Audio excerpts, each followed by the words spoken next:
going on out of the gates here? I'm not hearing my voice. Okay. Yeah, so out of the gates, your microphone was not on. The shows I find are typically best when the microphones are cued. Sam Brooks has been behind the scenes working furiously as we had. I think this is a bit of a, at least when we say a unique edition of Real Talk, we're somewhat saying it facetiously because this is our third show ever. But this is probably the first show we've done, I would say, that'll be in direct response to a news event. In other words, the announcement from Alberta's Premier Jason Kenney yesterday afternoon. We also heard from Alberta's Health Minister Tyler Shandro and Alberta's Chief Medical Officer of Health, Dr. Dina Hinshaw. New measures in place for the province as Alberta continues, along with the rest of Canada, but Alberta at the front of the pack numbers-wise to grapple with the rapid spread of COVID-19 and, of course, the subsequent implications on our hospitals, our healthcare infrastructure, not to mention our businesses, and so many other facets of our life. We're going to be getting into this in depth today, and we want to remind you that the feed that we're monitoring, the one that really means a lot to us today, is our Twitter feed. Taking a look at the hashtag RealTalkRJ. That's how you can communicate with the show. That's how you can let us know. Many of you are already how you feel about Alberta's measures. Some of you think they're bang on. Some of you think they don't go far enough. And some of you think that they're way too far. Our guest lineup today is a diverse one. We expect to hear diverse perspectives. But first, we want to say thank you to a team that has partnered with us and joining our journey here, making sure that Real Talk is on the air, covering the stories that matter each and every single day. If you check out the sponsors link at Ryan, more traditional fund investors getting interested in cryptocurrency. I'm going down rabbit holes reading all about it, trying to learn more about it. If you want to learn more about it and you want to buy Bitcoin with confidence, go to the local entity that is Bitcoin Solutions, and you can link to them via our website, again, under the sponsors link at ryanjesperson.com. Real Talk starts now. Here's Ryan Jesperson.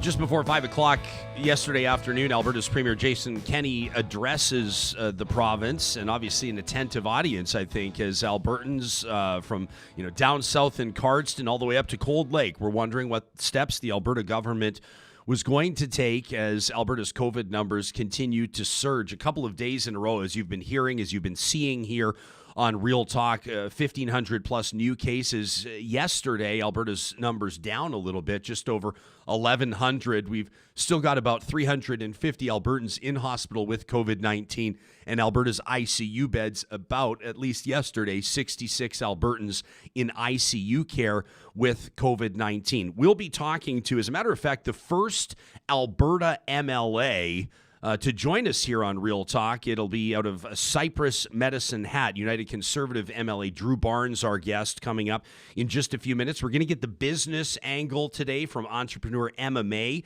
who's also, by the way, a lawyer and happened to be a senior staffer in former Premier Jim Prentice's office. We're going to hear from Katy Ingram, who's an entrepreneur, a hospitality entrepreneur out of the city of Edmonton, and Mo Blayways. Mo, also a hospitality entrepreneur, a long-time restaurateur and bar owner in the city of Edmonton. I suspect that Katie and Mo are going to have pretty different perspectives. I know that they occupy different spots on the political spectrum. We'll look forward to their comments, and we're also going to be checking in with Postmedia columnist Licia Corbella. Licia was one of those that had an opportunity to ask a question of the Premier yesterday. She was in particular interested about some of the thinking that goes into the limitations placed on some businesses, certain businesses, but not others. Now, we want to bring you some of what a pretty significant share of what Premier Jason Kenney had to say yesterday, and we'll be bringing you clips from his address. The news conference lasted almost 90 minutes yesterday. Sam, if we're good to go on that first one, why don't we tee this up, and we'll be hitting different angles of what the Premier had to say, of course, over the next 90 minutes or so here on Real Talk. Let's get to it.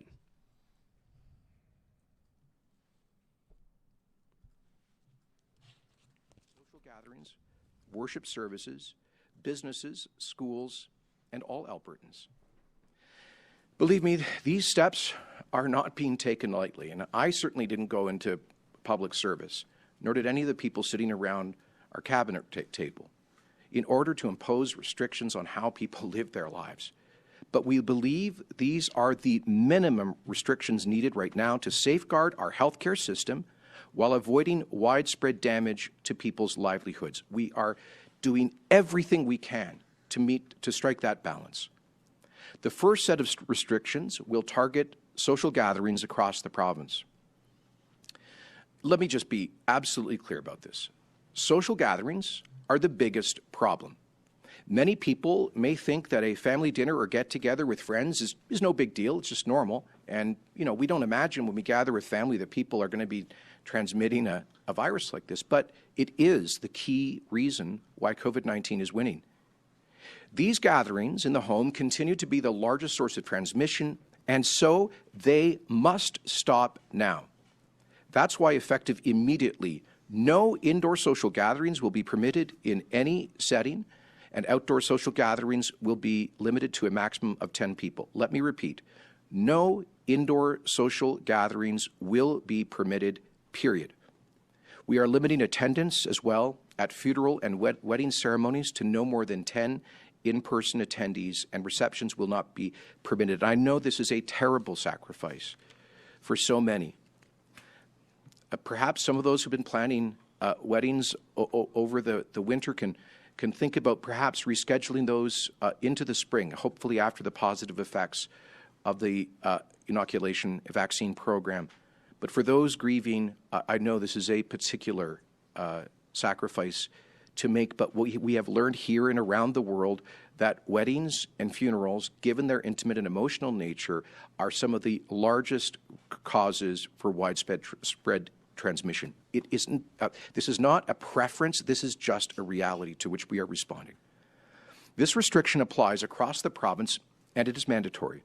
We will enforce it, and those who break, we will enforce these rules against indoor social gatherings, and those who break these rules will be subject to fines. Okay, so that's Alberta's Premier yesterday in laying this out, and one of the things I think that was apparent throughout this news conference, if you watched it live, this was a difficult one for Premier Kenney, one who, from I think a political perspective, from an ideological perspective himself, is all about getting government out of people's lives, at least in most contexts. He referenced it several times, alluding to the fact that for him, he said a couple of times, you even heard it there in that clip, he says, believe me, I did not get into this. I did not get into government, I'm paraphrasing, to try to find ways to tell Albertans what they can or cannot do. He reiterated that later on, and we're going to be bringing you that as well.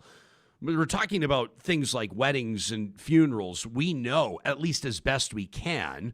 Our conversation with ICU Dr. Darren Markland was a bit of a wake-up call yesterday, wasn't it, when he talked about contact tracing. He talked about the fact that, as a matter of fact, we don't know where about 85% of the cases come from, but the ones we do know about, we know that things like weddings and funerals have the potential, and in some cases have served as so-called super spreaders. So the Alberta government is shutting them down. What else does this mean for you? A 3-week test balloon, if you will, before the government will consider different measures? Well, let's take a look at what Alberta's new reality looks like. These are the measures, briefly, in bullet point form, that Alberta introduced yesterday. No indoor social gatherings. You're going to hear the audio from Premier Kenney a little later on in this broadcast. He put it bluntly, put it this way: indoor social gatherings now in Alberta, illegal. If you're hosting an outdoor gathering, and why would you, quite frankly, a maximum of 10 people, a maximum of 10 people at weddings and funerals. And as Premier said, let me reiterate as well, how difficult for so many people grieving the loss of loved ones, specifically to COVID-19, limited in how they can celebrate those lives. We know it's difficult. Places of worship at 30% capacity, according to fire code. We're going to circle back on that. And schools will transition to online learning as of November 30th. Other new measures to consider: employees are encouraged to work from home. Restaurants, bars, and pubs remain open with certain capacity measures in place. Of course, mask measures in place. You can have a maximum of 6 people at your table.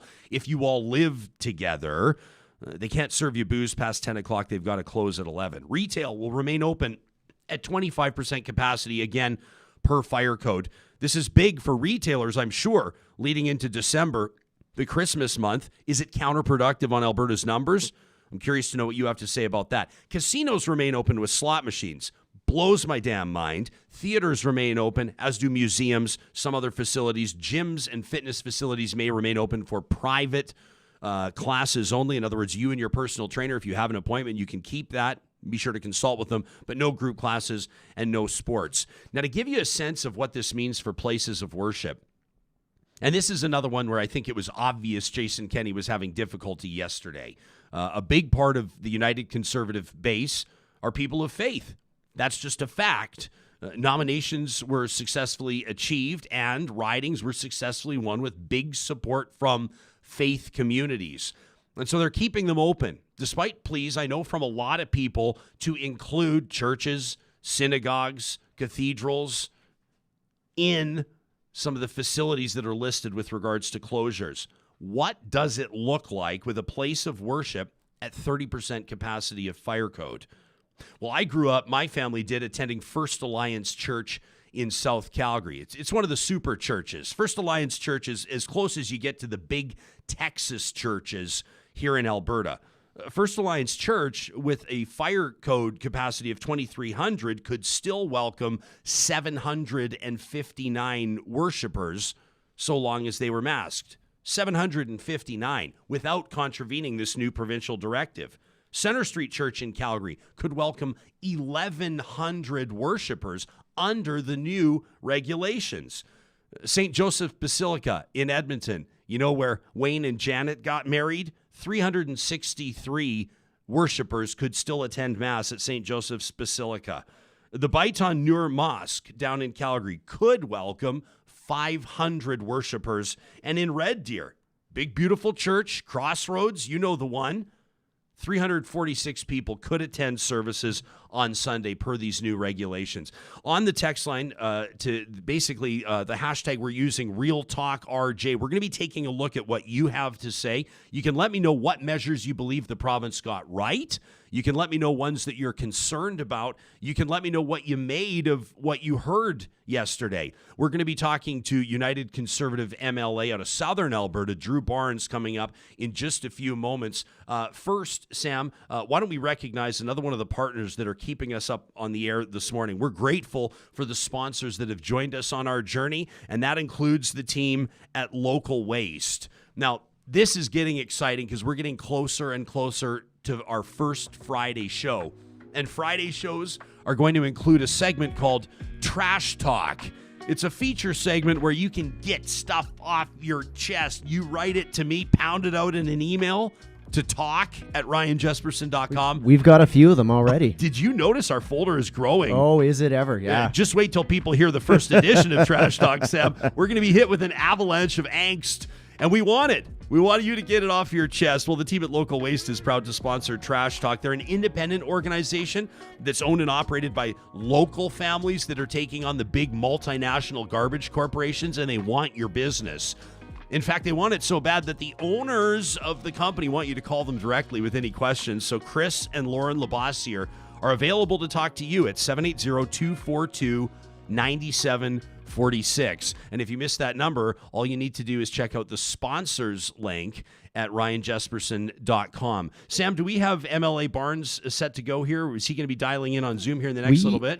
We do not yet. I'll I've been monitoring our Zoom feed, great. and well, right now I don't what, have anybody in the queue. He would be 1 minute early if he was showing up right now. So what we'll do is I'll ask you to give me the heads up as soon as Drew Barnes is set to go. In the meantime, we'll take a look at the Real Talk RJ hashtag. We want you to have your say today on what you heard from Alberta's Premier. Sue Huff is listening in. She tweets at us. She says, these measures may leave open doors. In fact, she says they leave many open doors for COVID to spread, but it's my sincere hope it will be enough to get our contact tracing back up and running so the next round of restrictions can be based on better data.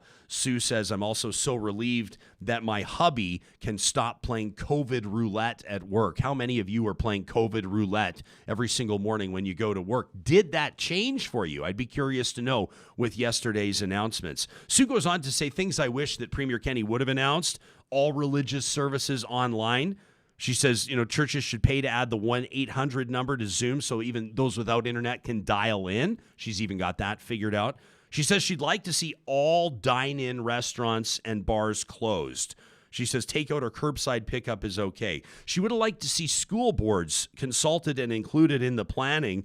She says she'd like to see increased mental health supports and investments and acknowledgement of doctors calling for the circuit breaker and valuing the professional advice of doctors. Dr. Darren Markland yesterday joined us in studio. It was a question from a viewer of ours that was watching us streaming live on YouTube. And by the way, good morning and thank you to those of you that are streaming us live on YouTube right now. Those of you that are commuting into work, maybe you're on the road, maybe you're the long haul trucker that reached out to us yesterday that let us know that you've just signed up for Mixlr for the first time so you can stream our audio and take us with you on the road trips. You know what's interesting is I picked Mixlr purely because it'll just run on our website. You don't need an account. You don't need to sign up. It's just right there on the homepage. And people are signing up for it. I actually find that quite amazing. You know what, Sam? There are a lot of amazing things that are going on right now with the show. I don't want to get too off track. I don't want to get too off focus, but let me say, and just let me know what you need me to know, because just say it. Oh, yeah, that's true. I'm trying to just point to my screen that you can't see. I have MLA Barnes on the line ready to go. Okay, perfect. That's great to do. We'll get to Drew Barnes in just a second. Wanted to say thank you to those of you. You may have seen my tweet yesterday. We're blown away by the early response to this show, but on the iTunes charts for Canada, Real Talk right now is ranked 4th in the country for most downloaded podcasts. We're just behind Bill Gates and Joe Rogan. So we're doing all right heading into our third morning. We're also already heading into day 3, the most listened to daily podcast in the nation, and that's because of you, and so we appreciate it. So yeah, you're streaming us live on YouTube right now, you're listening to us live on Mixlr, or potentially you're listening to this later in the day by way of one of the podcast platforms. We thank you for your early response to this. When you add everything up, we're reaching about 10,000 people a day, at least to start. We're on day 3. Okay, let's get to the MLA for Cypress Medicine Hat, Drew Barnes, United Conservative. Mr. Barnes, the first member of Alberta's Legislative Assembly to grace us here on Real Talk. Thank you for earning that distinction, and thanks for making time for us this morning. How are you? Oh, Ryan, I'm fine. Congratulations on a great start, and I'm glad you've had me on today. Thank you very much. So, Drew, you're in a part of the province where I know if we took regional data, Cypress Medicine Hat, the southern part of the province would not see COVID numbers like we're seeing, for example, in Edmonton. It doesn't mean that Albertans don't need to band together, but how do you approach this? What's your perspective as A, an entrepreneur, and B, an elected official in southern Alberta? Well, thank you. Yeah, you're absolutely right. We've only had 2 unfortunate deaths, which by comparison is less. Up until this second wave hit harder, we were down to like 3 or 4 cases. And people, Ryan, have been very, very responsible down here. Social distancing is being, utilized tremendously. There's a lot of mask wearing. There's a lot of concern for our long-term care. People have tried really hard down here to be good citizens and respectful. I'd say since 4:30's announcement yesterday, but it's actually much before that when Cypress Medicine Hatters started to text me with their concerns and their ideas. And there's people down here are happy that Premier Kenney listened to the fact that the criteria for keeping businesses open should be whether they have safe practices versus not safe practices, rather than essential versus non-essential. That was the number one thing I heard 9 months ago. Businesses that were willing to do everything they could to keep their customers and their staff safe needed the opportunity to stay open. So I'm glad for that. But there are some concerns, Orion. People down here are especially concerned that we're back in the Public Emergency Health Act. We're concerned about our neighbors and our friends, but we're also concerned about our civil liberties going forward, of course. We're concerned, are we paying enough attention to the long-term care situation? The people that built this province, the people that we need and want to take care of is where so much of the big concern is. Did yesterday's announcement encompass that enough? And I guess we'll see that going forward. People down here, Ryan, are concerned about the fines and the police and not being able to get together. We've had a mental health crisis down here, as most parts of the province had.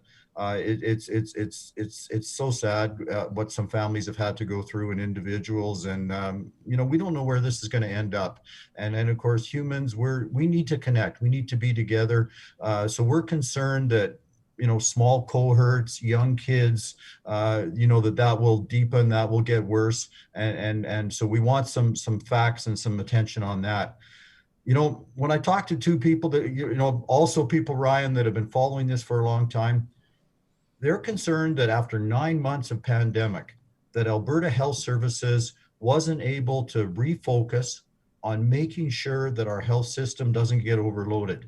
We're $25 billion a year in our health system, and we had 9 months to make sure that emergency and non-emergency surgeries could have continued, those kind of things, which is still one of the big justifications now. So in the rearview mirror, let's look at this, and let's make sure that Albertans have the best of everything.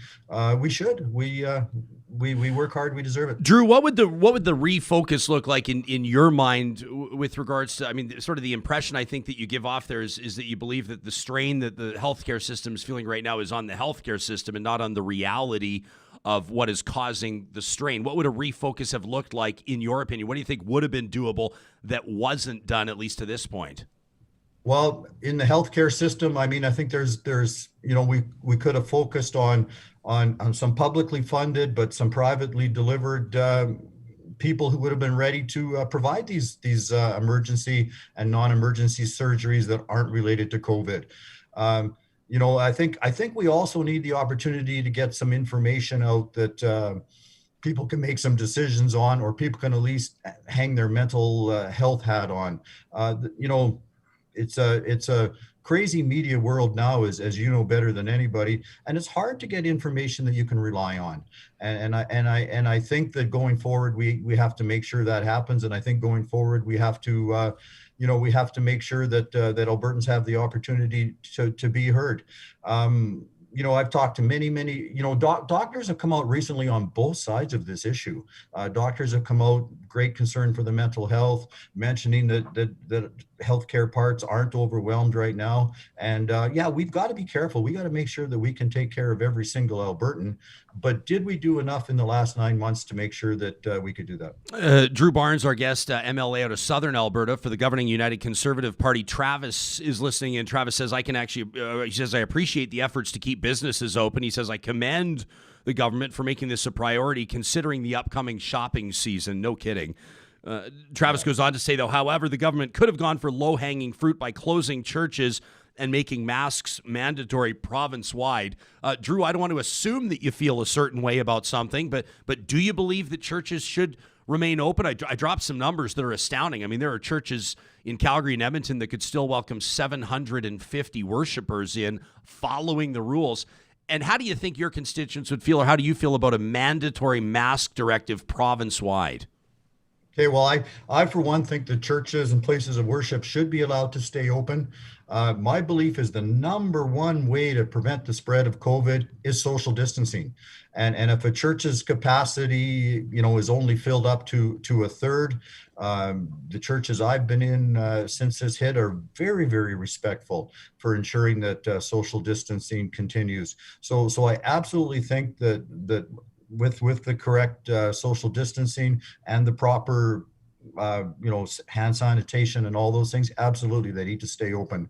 Masks, again, Ryan, is back to that point. There's so much information out there about they work, they don't work, they cause more problems. I'll put it this way. Medicine Hat, the city council did not have a mask bylaw, and our number of cases didn't change. Although it's hard to say, but I would say 70% of Medicine Hatters wore masks anyway, out of respect. But at the same time that was happening, Lethbridge, Calgary, and Edmonton, with mandatory mask bylaws, the number of COVID infections spiked considerably. So again, I think I think social distancing. Let's go with the rules, and I think the Premier and the government got it right. A third of capacity is about right to ensure the social distancing is there. And I think that's the best way. Drew, it's you know this, I know this. Everybody that's watching us or listening to us streaming, that'll listen to us later today on the podcast, knows that Albertans, I think, are being seen. This isn't necessarily an insult to say that we're being seen as a bunch of cowboys by the rest of the country. I know a lot of people will wear that badge with honor, and that's great. But the fact of the matter is, Alberta's been a bit of an outlier when it comes to policy, and now Alberta's COVID numbers are disproportionately higher. I mean, 3 times the per capita numbers that we're seeing in Ontario. Are you concerned about the message that Alberta's sending to the rest of the country right now? No, I'm not. Again, it's a balance between taking care of everyone, especially taking care of our seniors and our vulnerable, and our mental health aspect. And I think we've got it right. We've seen a disease that, for individuals and those that are affected, it can be deadly. But at the same time, it hasn't, we have to keep our economy going. At the same time, in large parts of the province, it hasn't been affected. And those that are willing to social distance and take care of each other, it's worked. And so, no, I think we've got that part right. And there's a balance. Drew, what could the provincial government do better to provide mental health supports to Albertans? You've mentioned it, I think, at least 3 times here, and I stand with you on that. I'd like to see robust mental health supports for Albertans, and a lot of folks have said maybe that was one of the things that they felt was missing from yesterday's announcement, was tangible, defined supports. What could the government do better on that front? Well, I guess I want to, begin where it starts. Medicine Hat in Southern Alberta was in a crisis before this hit. Because of our lack of resource movement, because of our lack of free trade in Canada, our economy had been hit so hard. Ryan, so many of our young men and women, so many of our entrepreneurs couldn't plan, couldn't progress, couldn't build. And we were already in a bit of trouble. Then this hits, and the uncertainty levels go much higher for families and businesses, those kind of things. So let's start there. Let's work hard on the long term of getting our economy going and getting resource movement and agriculture projects and those kind of things. But mental health wise, the government can still do this. I've heard about some families working together, getting in cohorts of 4 or 5, and families with similar age kids, similar interests, and kind of working that way, making sure that the social involvement continues. And I know that for sporting groups, the government's left the door open for different groups to apply. So if things are safe, they can maybe have an opportunity to go forward. Why not do the same kind of thing with families? And Ryan, especially on a local level, Medicine Hat's a long way from Edmonton. We're 6 hours. I'd like to see some people down here that are able to encourage those things. Ryan, I'm also concerned about youth and kids sports. It seems to me that the information is that kids very seldom get COVID. At the very least, they don't transmit it.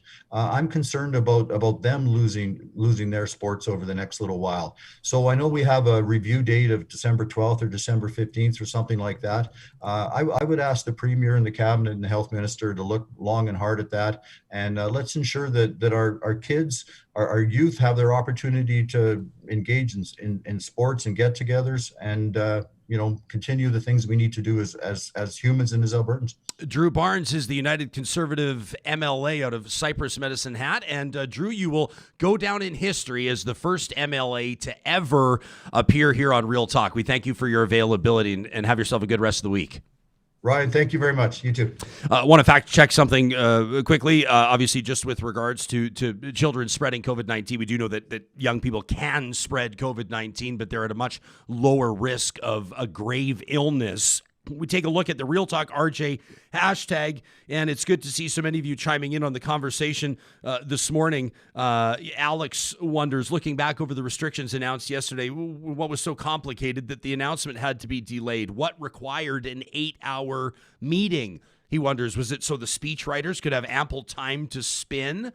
Premier pointed out a couple of times that the cabinet meeting, the emergency meeting, was 8 hours the day before. I think, in my opinion, Jason Kenney was trying to reiterate that the government was making decisions that were difficult for him based on, I think, political ideology. Jason Kenney's really clearly struggling with having to impose government restrictions on people gathering in their homes, gathering in their places of worship. I think that was obvious, and we'll bring you some of that audio a little later in the show. Sam, why don't we roll hot into the headlines right now? Should we take a look at some of the stories that are leading the headlines, or did you have me teed up to recognize one of our advertising partners? We can go either way. We also do have our next guest on the line. Okay, perfect. We're going to get to our next guest in just a moment. Let's take a look at the headlines right now. Here's what's leading the news, obviously.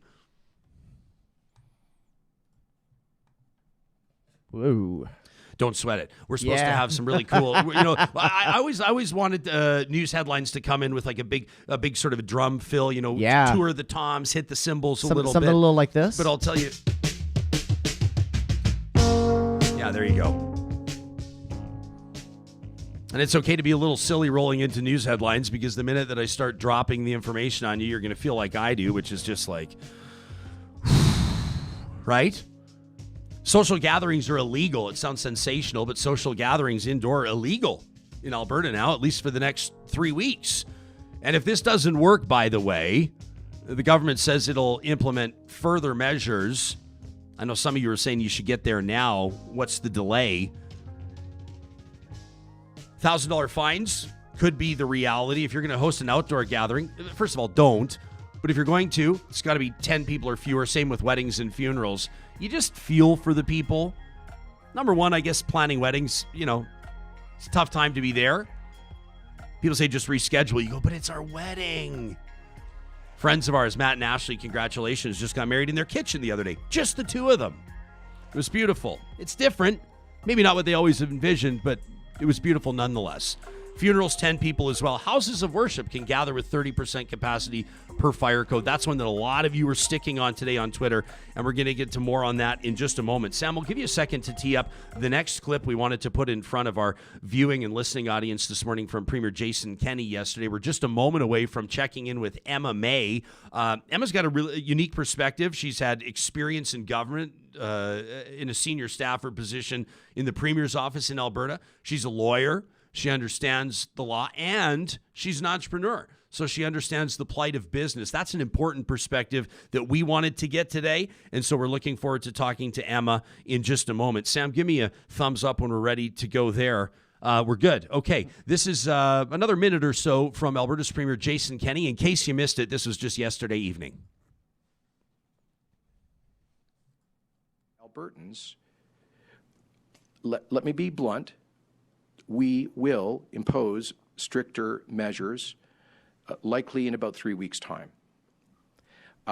And we will continue to assess it, but we're not going to let political pressure or ideological approaches to cause indiscriminate damage to people's lives and livelihoods. We're going to protect the healthcare system using targeted measures. We will have to be more restrictive if they don't. I'm live in like 2 or. Operator, can you please put through the next caller? Or less, 30. Johnson of the Edmonton Journal, your line is open. Well, it's more you. Hey, Sam, let's just get off this clip and let's welcome in Emma May. Emma is a lawyer. Emma has experience having worked as a senior staffer in former Premier Jim Prentice's office. And Sam, if we could just bring down the audio from the video, that would be great. We're going to get to Emma in just a moment. It's a bit of a wild ride this morning here on Real Talk. Emma is an entrepreneur, and if you check out sophiegrace.ca, you'll be able to see what she's doing there with women's fashion, a really neat initiative. And again, one of these thousands of local businesses that I would imagine is doing everything it can to remain afloat during the pandemic. Are we good to go with Emma? Emma May, welcome to Real Talk. This your debut on this Wednesday morning. Thanks for making time for us. Ryan is muted for me. I can't hear you guys. Okay, so I'm muted from Emma. We're gonna let Sam's having quite a morning this morning, but doing an amazing job, calm, cool, and collected through all this. You can hear me. I Emma. have one screen to do. Okay, about Sam, 12 don't things. sweat it. Don't sweat it. Like Emma. So we were talking about Sophie Grace, your business. Obviously, I think it's not. Correct me if I'm wrong. No brick and mortar. You're an online entity. That's obviously, I think, made probably your last 8 months or so a little bit maybe of an easier transition to pivot than some of the big brick and mortar entrepreneurs. Or am I making an incorrect assumption here? Well, we launched during a pandemic, so that was super fun. Yeah. And generally I sell stuff that's a little more formal wear, not super formal, but it's dressier. I don't sell sweatpants. My pants feel like sweatpants, but they're not sweatpants. So yeah, we've had an interesting run, and it's been okay, but I've been lucky in that. And a lot of other business people have not been lucky, and they're clinging by sort of the last thread. So, and watching them is really hard, and knowing that people are really on the edge of losing their businesses is also incredibly difficult. So, and I'm not convinced that what we're about to do is actually going to save them. Okay, so let's get into that. Yesterday's measures announced by Premier Jason Kenney.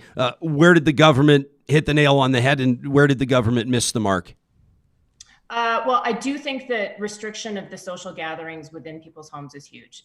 We do know that that sort of has run rampant, and you have no control over it. So I think kudos go to businesses who are actually really trying very, very hard to comply with all of these restrictions, and who are actually, doing all the right things.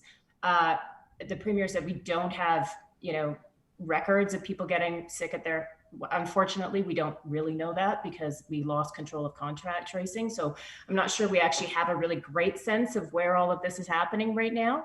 But, that move was great. The churches, the casinos, that still confounds me, to be honest with you. And I'm not convinced that allowing people to attend restaurants with their family members only is going to be what restaurants need to save themselves.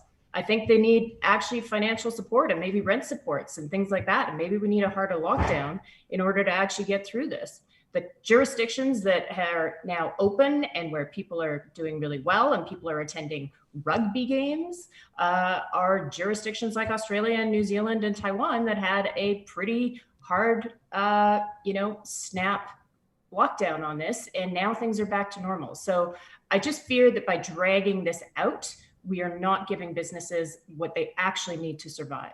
Okay, so first of all, we call the show Real Talk, so I need to have some real talk about the casinos. It's not it's not funny. I understand, some people, when we locked down back in March-ish, and people said, well, why are liquor stores open? And I actually talked to some addictions counselors, and we actually had some really interesting conversations around why actually cutting people off alcohol could be really counterproductive and actually could really make life difficult for a lot of people. It's a fascinating conversation to have. I understand, I think even why cannabis stores remain open for a lot of people that self-medicate. It may not be a popular term. It allows some people to find some peace of mind, so to speak, through something like this. In your mind, is there some way that people consider a gambling addiction to be something that's uninterruptible? In other words, we can't put a barrier between people and their slot machines for 3 weeks? I know it's a rhetorical question. You're not the one arguing to keep casinos open. That one, to me, it kind of sticks out like a sore thumb and makes the whole thing just a bit of a joke. Yeah, you can't tell me the gambling addicts in this province don't know how to gamble online. Yeah, okay. Short and succinct, to the point. What do business owners need, Emma? We know that business owners could probably use supports with regards to... I'm actually a little worried about sort of how the interplay right now between the federal support that the feds just announced, which was a 90% of rent supports for a lot of for small businesses, especially sort of retail, whether that actually is going to be applicable to businesses in Alberta who now have to reduce the amount of business that they're doing significantly, but who don't necessarily have the business flowing through their door, right, on a regular basis. So if we lock them down hardcore, then do they qualify for some of these rent supports and federal supports and things like that? If we don't do that, and they have to reduce their business significantly and they don't get access to the support, how does that help? I don't think that does help.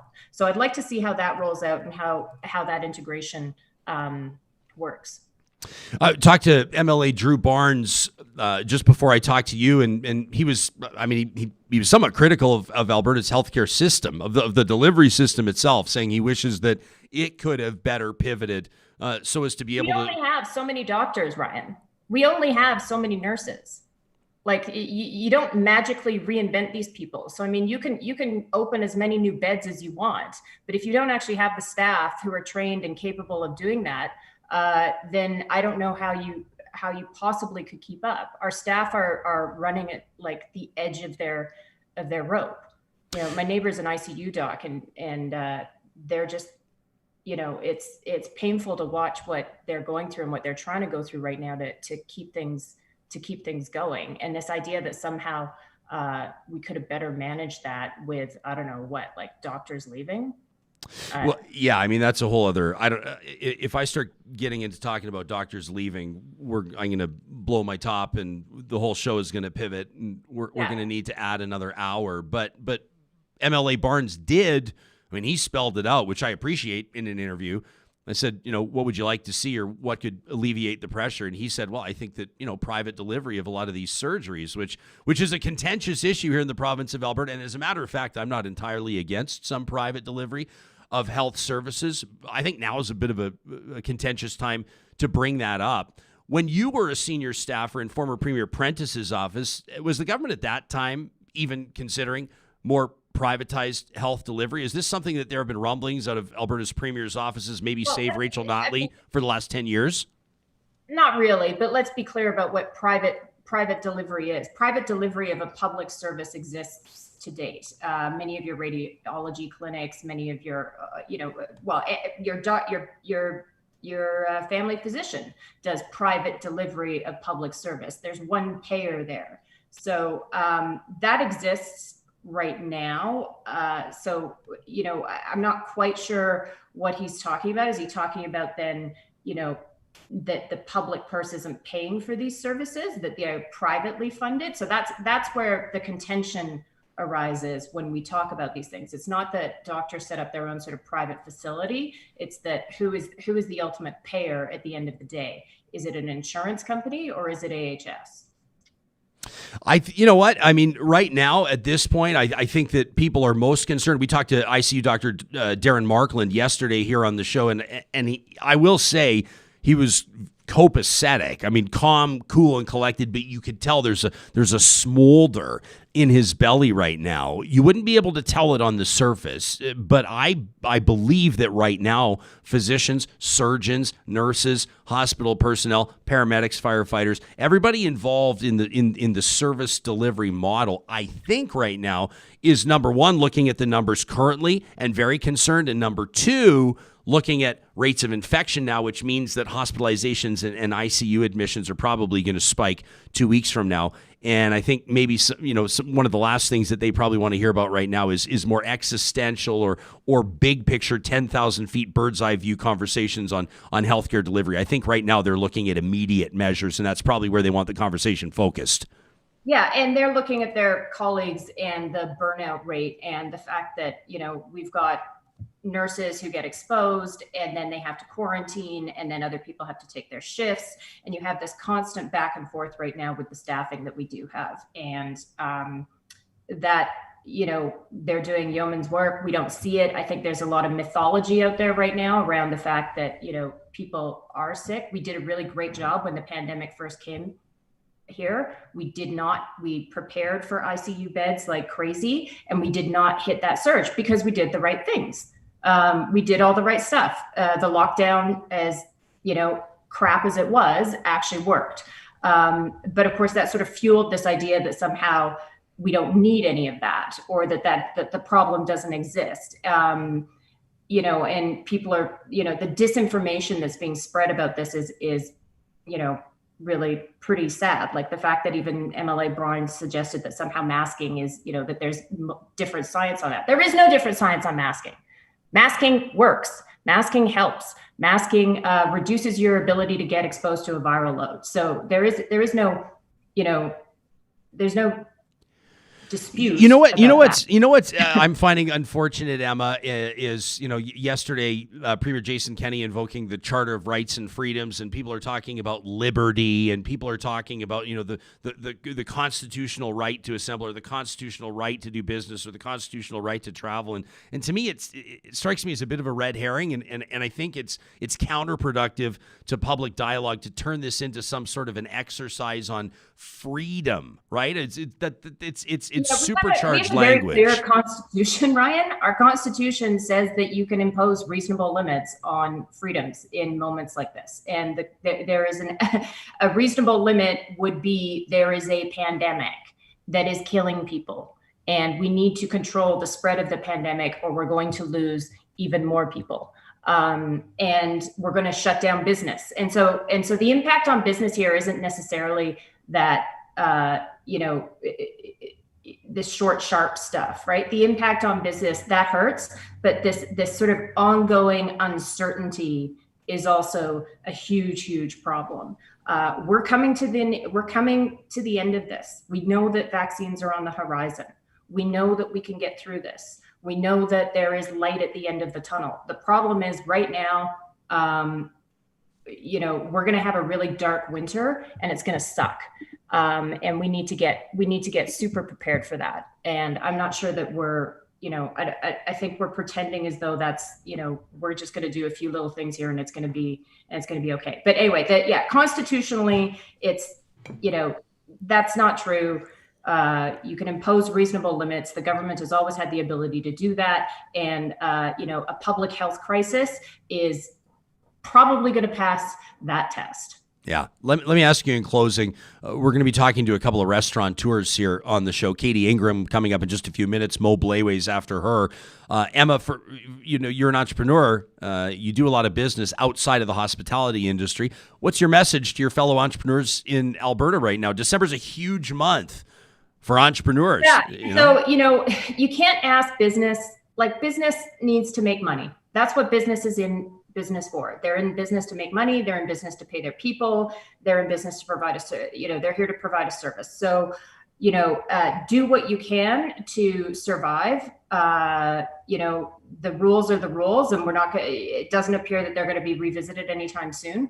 Protect your customers and hang in there. And I think honestly, if there is an opportunity to be lobbying for some kind of access to the federal support programs that are in place now, especially a rent relief program, regardless of what the restrictions are or the limitation on restrictions that the province has put in. I think there needs to be a push to make sure that Alberta entrepreneurs can get a hold of those, because that's, you need all the support. And quite frankly, next year is going to rock, guys. Once we get through this, I think people are going to be, very sick and tired of eating in their own kitchens and staying home, and they're going to want to see people, and they're going to want to go out, and they're going to want to do things. And I think some boom times are coming, but God, we got to cross our fingers and get through this. I can't wait to inch through crowded bars and spill tequila on all my friends, Emma. It's going to be great next year. Hey, thanks for making time for us this morning, and best of luck with sophiegrace.ca. It's nice to see your face on the show. Thank you. Thanks for having me, and congrats. Thank you very much. That's Emma May out of Calgary, Alberta. She's a lawyer down there. Again, a former senior staffer with former Premier Jim Prentice. May he rest in peace. And you can check out what Emma does at sophiegrace.ca. We've got Katy Ingram coming up in just a moment. Cale Clark listening into the show today, chiming in on the Real Talk RJ hashtag, says, nice, Emma, calling out Drew Barnes for equivocating on masks. You go, girl. Onion on my belt. That's an interesting handle. Says it is definitely the shortage of healthcare staff that's my concern. Says otherwise we could easily, can you drop the audio, Sam, on our next guest? Says otherwise we could easily isolate sick people in empty hotel rooms. It's the actual shortage of care that's the problem. We need to stop saying beds. Brad Gibson listening in says, I'm pretty sure I heard Mr. Barnes blame Alberta Health for not being ready for the second wave of COVID. And that's an early warning to Alberta. They'll tell us that civil servants can't create value or can't do the big jobs. That's how they'll justify dismantling public health care. And Brad Hainstock is listening in. Brad, thanks for watching maybe this morning. He says, just because casinos and churches are open doesn't mean people have to go there. It's a choice they're making, which is exactly the same as the people that are having all the social gatherings. Brad, you're not wrong, but you got to plant a flag. Are you saying that the measures are appropriate and have gone far enough, or are you saying they're not far enough? I'm curious for your take. Before we get to our next guest, Sam, let's say a big thank you to another group that is making sure that we're able to bring you Real Talk here live every single weekday morning, and it's incredible to have the support of our friends at Friesen Brothers. You know, we're talking a lot about family gatherings over Christmas, whether your cohort is your family unit of 2, or whether it's a family unit of 6 or 8 or 10, God help you. Christmas is going to be a busy time for you, and you probably want to take it in as best you can by enjoying the time with your kids, your spouse, your partner, whoever it is that's with you. Why not leave meal prep to the team of Red Seal chefs at Friesen Brothers? They've got fresh turkey. They've got Alberta-grown produce. They've got their world-famous sourdough. We love checking out the Friesen Brothers in Stony Plain in Fort Saskatchewan. We're super excited about the one that they're getting closer and closer to opening in South Edmonton. I loved hearing from Carol, who reached out to us just the other day. Deborah as well, by the way. Deborah in Drumheller, this was awesome. She emailed us at talk@ryanjesperson.com only to say, Ryan, do you know how awesome the Friesen Brothers is in Drumheller? She says, I just wanted to let you know. It's Alberta grown, it's Alberta owned, and our thanks to Friesen Brothers for their ongoing support of this program. All right, let's get to our next guest. She understands what it's like to keep a business afloat and all the challenges that come with it through a pandemic. She's got Cartago, which is an Edmonton beer house on just the south side of the river, and also Fleisch Delicatessen. She's also a mom. She employs people, and she goes home to her beautiful daughter when she's done work. So I'm sure that Katy Ingram is viewing this from a number of different angles. It's a nuanced discussion. We know that. And Katy, it's a real pleasure to welcome you to Real Talk. Thanks for making time for us this morning. Thanks for having me, Ryan. And this is extremely exciting. Congratulations. The inaugural week of your new show. And boy, are we glad to have you on the airwaves after an announcement like yesterday. Yeah. I feel like I was almost ready to just sit back, Katy, and sip on my coffee, because I got the sense that you were just ready to go. So I want to just get out of your way. Oh, okay. because this show is called Real Talk for a reason. So how do you really feel about the measures announced by Alberta's Premier yesterday afternoon? I'm extremely disappointed for a number of reasons. I'm in hospitality, so we can talk hospitality specific. Basically, it was the equivalent of a hunter going out and gleefully shooting their prey in the leg and letting them bleed to death slowly, as opposed to just shooting them in the heart and killing them then to put them out of their misery. So what these new restrictions have done is really they haven't done anything. They haven't changed anything, but they've made the life of hospitality workers and hospitality ownership harder. They've gate-kept more federal support for locked down businesses because they didn't lock us down.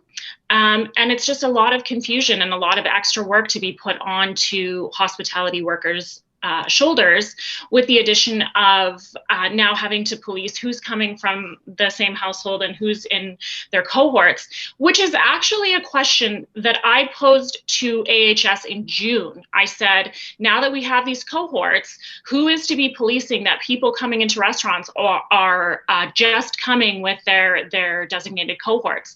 And they said, oh, nobody has to police that. That's just something we're going to trust that everybody does.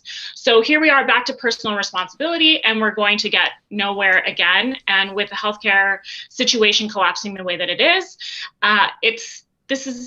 I'm very angry. Last night I was trying to channel what my actual feelings were, and I'm extremely angry. I'm angry that we're in this position as Albertans, and that we're floundering helplessly with absolutely no real leadership, and an ideologue that's pandering to his base, which is ultimately going to kill a bunch of Albertans. Well, people are going to be watching you or listening to you right now or on the podcast, and they're going to be saying, hang on a second, she's a hospitality entrepreneur. Isn't she supposed to be demanding the green light for everything? Don't hospitality entrepreneurs want the green light to open to full capacity with responsible measures like plexiglass and masks and hand sanitizers and maybe digital thermometers? It almost seems, Katie, like you're maybe turning the narrative on its head a little bit here. You think some people are going to be surprised by the position you're taking on this? I think some people maybe, but I also think that people in the industry, maybe what they believed, say, 2 weeks ago about where we were at in this crisis and what they believe after yesterday's announcement might be different. One of the biggest things that Jason Kenney and the UCP have done to damage hospitality during this crisis is letting contact tracing collapse. So the data that we do have suggests that 1 to 3% of case transmission happens in restaurants. So on 10 to 15% of cases, that's a lot. But if we had data on 100% of cases or 90% of cases or even 80% of cases and still had those low numbers, we would have consumer confidence. We would have the absolute proof to know that we're doing the right things, which I do believe we're doing the right things. I think that Edmonton Hospitality specifically has been exemplary in developing protocols, following protocols. There's certainly been a few misfits, which is unfortunate. But if we had that data, if we had evidence, which I know is something this government doesn't believe in all the time, but if we had that evidence to support keeping the hospitality businesses open conclusively, that would be a huge deal to the industry. But because we don't have that, there isn't consumer confidence right now. So regardless of if you're keeping restaurants open, people still aren't going.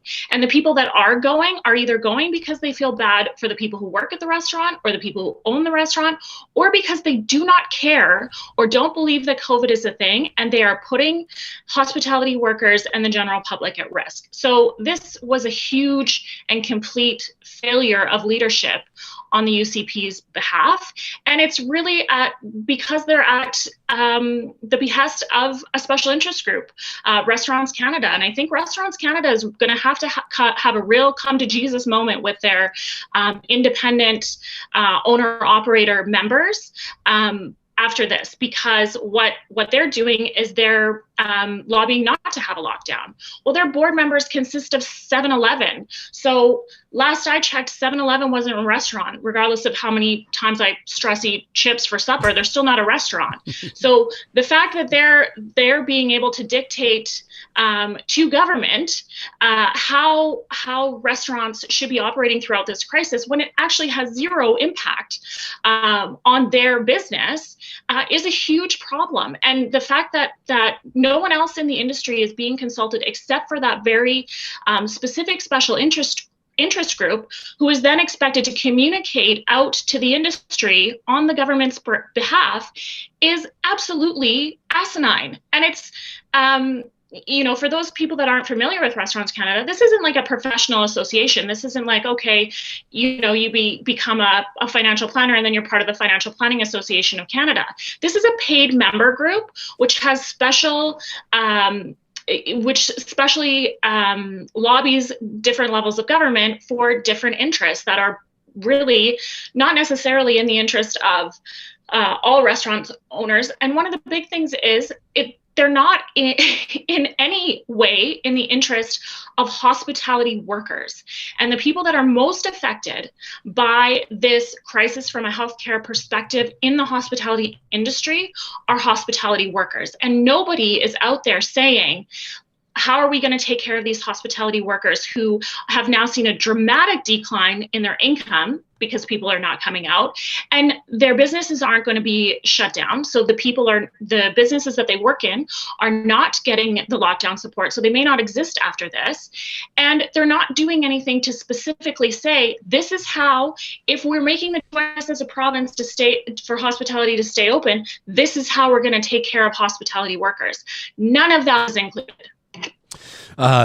I wouldn't have been able to read a comment like this in a previous manifestation of my career, but Chris Sturwold's listening in right now. He says, holy shit, Katy Ingram is laying it out on Real Talk RJ right now. Eileen Banks listening in says, Katie's bang on with everything she's saying. Drew Forward is calling this a scathing takedown. If you want to, maybe Katie, as we say, thanks for now. You'll be back on the show, obviously. But if you want to leave us with something, people that are watching now, live streaming, listening, or maybe listening to the podcast later that are going to remember the one thing. Katy Ingram said the government should have done this yesterday. What is it? They should have either said they don't care about Albertans or proved that they do care about Albertans, because the plan that they proposed yesterday is going to kill a lot of Albertans, and that shouldn't be okay with anybody, and everybody should be speaking up about it, and everybody should be demanding better. And for those in Edmonton and Calgary, your local leadership has a meeting on Friday to go further if need be. So contact your local municipalities and tell them what you want. And if you're a restaurant owner, tell them you want to be shut down so that you only have to pay 10% of your rent, not 35% of your rent. Okay. Katy Ingram, by the way, a former, or do you maintain your certification as a financial planner? How does that work? Is it like, do you hold the title for life? No. No? You've let it lapse. No, I have all these different, funerals for all the different parts of my life. So that one's been put to bed. So okay. I don't claim to be an expert in that area anymore. But you have the credibility of having had a career in financial services, and now Katy has put it all on the line, like so many other thousands of our fellow Albertans, as a hospitality entrepreneur with Cartago and Fleisch Delicatessen. Katy, thanks for pulling no punches, and we'll look forward to your next appearance here on the show. Thanks for having me, Ryan. And thanks for doing this. We are so happy to have you back. Thank you. I'm thrilled to be here. On the Real Talk RJ hashtag, Nancy Kirkpatrick listening in says, Katy, the restaurateur, laying out the reason and logic for Albertans.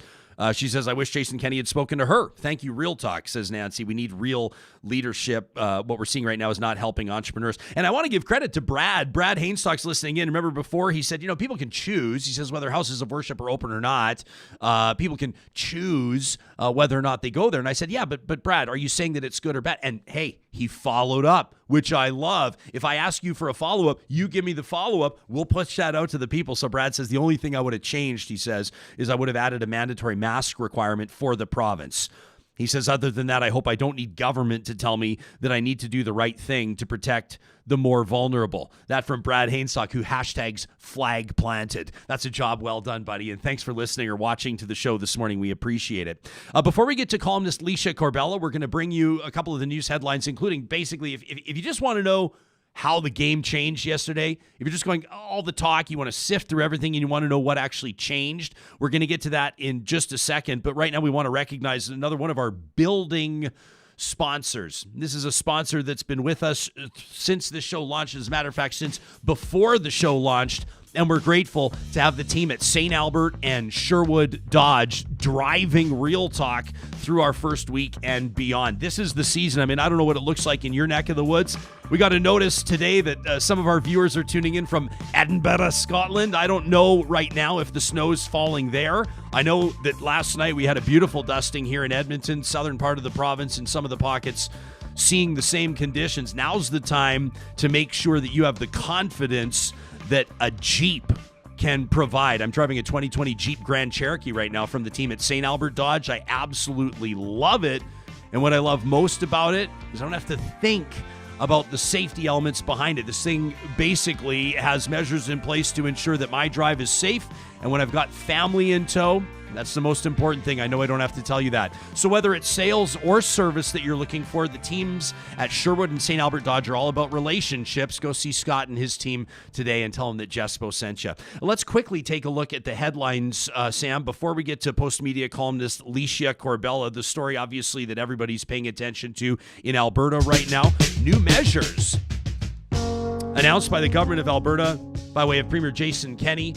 Health Minister Tyler Shandro taking some questions yesterday as well. Indoor social gatherings are outlawed in the province for at least the next 3 weeks. You could face a fine of $1,000. If it makes it to court, which it won't, you could face fines well beyond that. But this is kind of more of a don't be a jerk type thing, right? Premier Kenney was hesitant yesterday. He talked a bit about Solicitor General and bylaw officers and some levels of potential enforcement.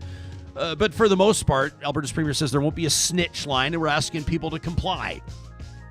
Not everybody will, I'm sure, but if there are outdoor gatherings, you're limited to 10 as you are with funerals and weddings too. Schools beginning November 30th mostly will transition to online learning with different implications based on the grade level that your young learners are at.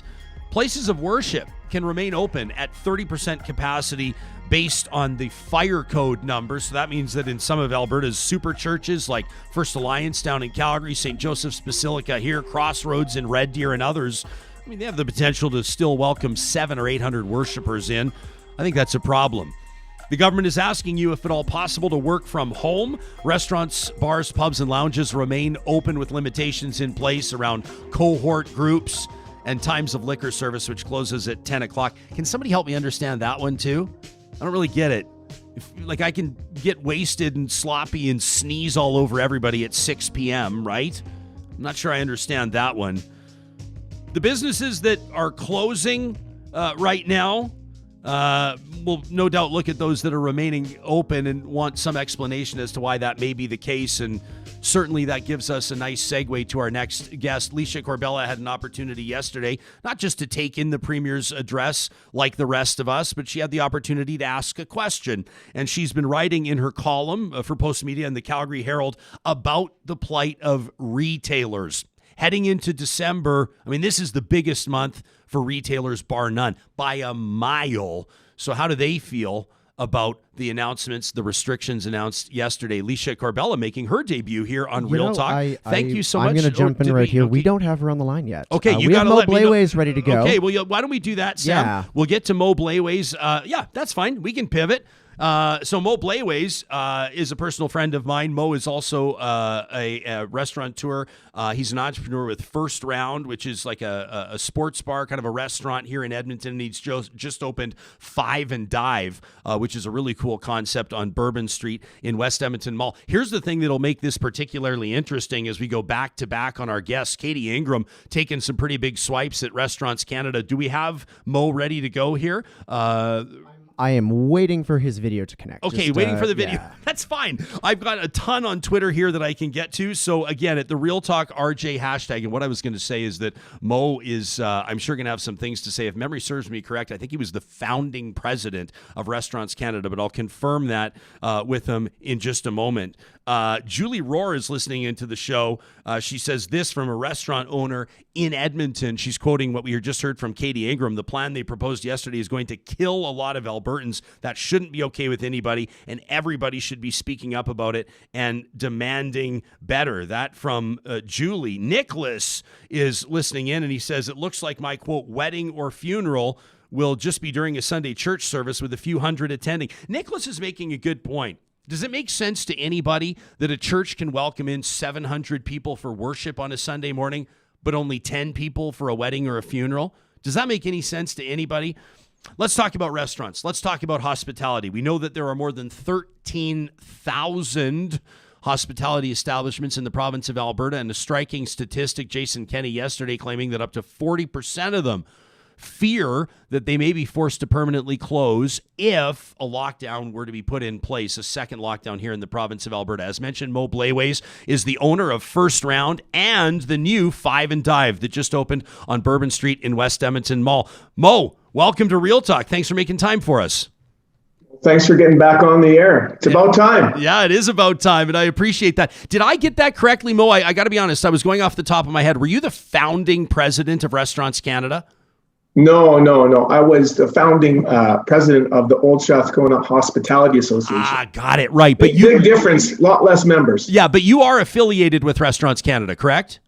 I'm affiliated as a member, and I've served on an advisory committee with Restaurants Canada, correct. Okay, so we just talked to Katy Ingram, a fellow bar owner in Edmonton who had some pretty strong words for the government and took a couple of swipes at Restaurants Canada, suggesting that they're certainly not representing every restaurateur in the province of Alberta. From your perspective, as an employer, as a longtime restaurateur, I think about a quarter century in business in Edmonton for you, what do you make of the restrictions announced yesterday, and do you believe believe that the government got it right or missed the mark when it comes to your particular perspective as an entrepreneur?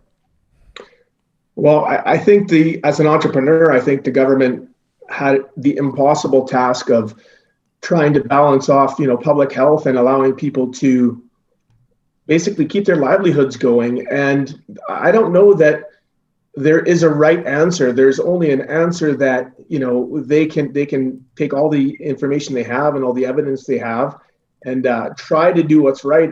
You did mention that there's 13,000 restaurants in Alberta. I think we have something like 175,000 people employed in the province. And to suggest that locking them all out of their jobs that, they earn their living from, and they put their food on their table and, put clothes on their children's backs, to lock them out as a simple solution that may or may not even solve the problem that we're trying to solve, I think is a decision that nobody wants to make. And, there's some pretty strong words used to say that the government doesn't care or that Restaurants Canada don't care.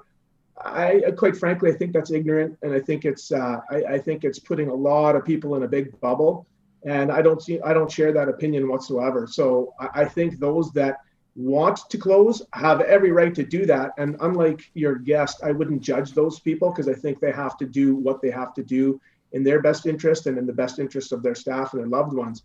But to disparage and denigrate everybody else who chooses to keep their doors open to try to make a living, for the most part, or entirely safely, I might add, I have no problem with it. I think the government did the best they could given the circumstances. And keep in mind something too.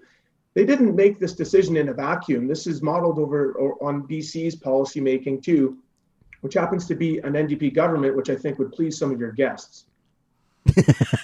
You know what I need? What I think I need to do next, Mo, is just get you and Katie in on the same interview, and then I'll just get out of the way. So we'll do that the next time that we talk hospitality here on the show. But a big part, I think, of the Alberta government's approach to this, and these are the Premier's words, not mine, is centering around the idea of personal responsibility. And there's a lot of talk about balancing your personal responsibilities with your expectations of personal liberties and freedoms. How has that worked, in your estimation, with regards to compliance to things like mask orders and appropriate approaches to things like proper hand hygiene and social distancing? What have you seen in your restaurants, in your bars? And do you believe that maybe the government needs to take a further step in that? Or are you confident that the general population, that your fellow Albertans are doing what needs to be done and have proven that they're capable of being diligent there? Well, I think the statistics would prove the point that people are being diligent for the most part. I mean, we know that community spread is a very small number when it comes to the hospitality industry. Yes, I'm sure it does happen, but the largest outbreaks are in hospitals and are in care homes and in schools for that matter. And we're not shutting down hospitals and we're not shutting down care homes. And to shut down the businesses that aren't the biggest issue, to me, would seem counterintuitive.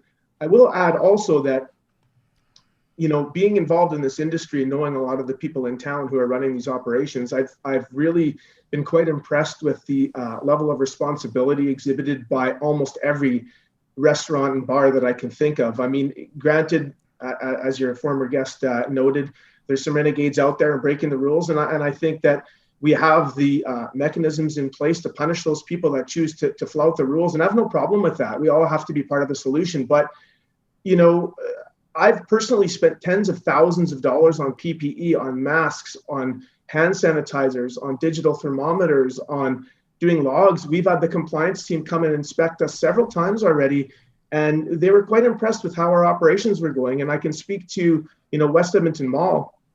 You walk in a door there, you walk in an entrance there, there's hand sanitizers, there's signage everywhere, there's arrows on the floor. I mean, this isn't a perfect situation, but we are seeing spread across the country in every single province. So to suggest that it's this government's actions or inactions as to the reason why it's spreading, I'd say, why don't we look to the east where they've been locked down for months and their cases are going through the roof as well. Relatively speaking, we've done a very good job here. And as an industry and as hospitality, we employ a huge amount of people. And this, in many cases, isn't necessarily something they only do for passion. This is people's lives. This is how they pay their bills. And when the news came out yesterday that we're going to be thrown a lifeline and be allowed to open, should we choose to do so, under strict guidance that was based on BC's choices, we actually took the time and deliberated for many, many hours as to whether or not we should voluntarily close or we should open. And you know what moved the needle for me personally was we did a lot of consultation with our staff, and we said, yes or no, close or open. You have the choice not to come to work. Your job will always be there waiting for you. And to a person, they all said, we need to work. We want to come to work. We feel safe at work. Those few people that didn't express that but may feel that way have every right, and we encourage them to tell us they don't feel comfortable, and we'll happily accommodate them to not come to work. But to take it away from those who do want to come to work and earn their living and put food on their table, especially during the Christmas season, I commend the government wholeheartly on their decision. Mo, what would a so-called circuit breaker shutdown, let's say for purposes of hypothetical, maybe a 2-week shutdown or a 3-week shutdown? You're one of these maniacs. That's a compliment, by the way. You're one of these maniacs that has fearlessly opened a new bar in the middle of a pandemic. You just opened Five and Dive, as mentioned, in West Edmonton Mall. You've also got First Round. What would a circuit breaker shutdown do to your businesses? What sort of a real impact would it have on you and your hospitality company? It's a tough question. And it's a great question. It's something that is very difficult. We had a whatever it was, a 2 or 3 month circuit breaker before in March, and it was difficult on so many levels.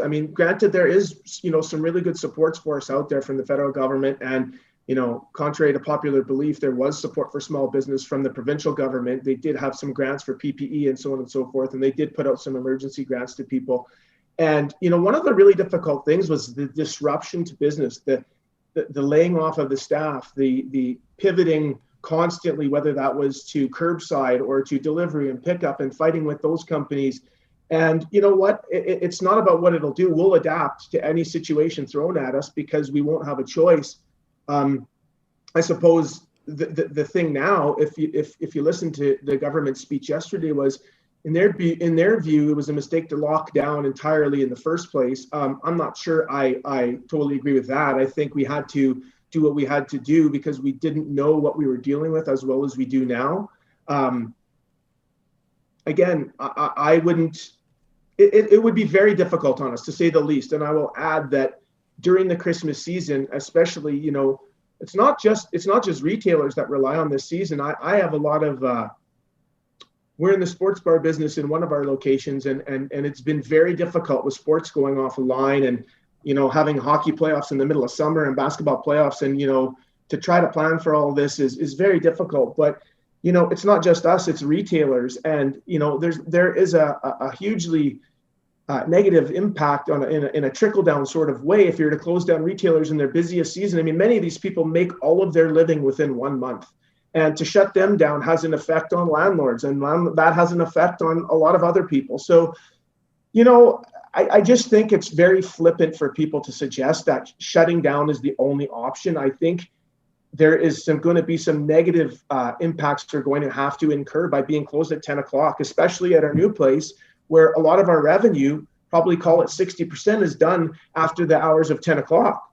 And so this is hugely impactful, even not to be fully locked down, but to have these restrictions, not to mention the fact that there will be a lot of people that won't want to go out to begin with. And, we'll have to deal with it. But at this point, the government had a tough choice to make, but so do hospitality operators and so do hospitality employees. And, the choice we made was difficult, and it was to stay open, believe it or not. Some people had a very easy time of staying open. We didn't, but we did our due diligence the best we could, balanced all the decisions we had to make, and we made a difficult decision. And I would proffer this to you, Jespo, that in 3 weeks' time, the government did say that if their R value wasn't down to a level that made them happy, I think it was 0.08 or something like that, or 0.8, sorry, there would be stricter measures. And I don't know that there's any stricter measures to take other than a lockdown. But when you have but Mo, I think what people are concerned about there is that's another 3 weeks, right? And if this continues for another 3 weeks,